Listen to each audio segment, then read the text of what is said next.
অনেকে দেখেছি অনেক টাকা ভাবে আমি কোথায় দান করলে নাম কামাবই বলুন যে পুণ্য করবই বলুন। আচ্ছা, আমার হিসাবে মনে হয় আমাদের এত বড় ফ্যামিলি থাকে, ফ্যামিলিতে কেউ না কেউ সবারই কিন্তু মানে একই রকম থাকে না, সম্পত্তির কথাই বলছি।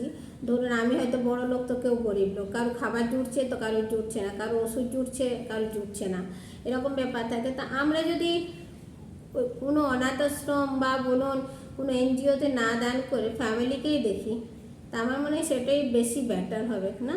আপনারা কি বলেন? আমি নাম কামাবার জন্য করার দরকার নেই।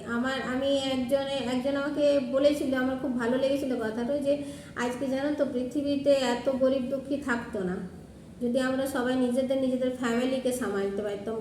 জ্যেষ্ঠ খুড়তো পিস্ততো মাস্ততো কত আছে ফ্যামিলিতে, দেখো অনেকের অবস্থা অনেক খারাপ, কিন্তু আমরা কি করি না, আমরা এনজিওতে টাকা দেব, আমরা বৃদ্ধাশ্রমে টাকা দেব, কিন্তু আমরা ফ্যামিলিতে কে খেতে পেলো না পেলো তার দেখার দায়িত্ব আমাদের না।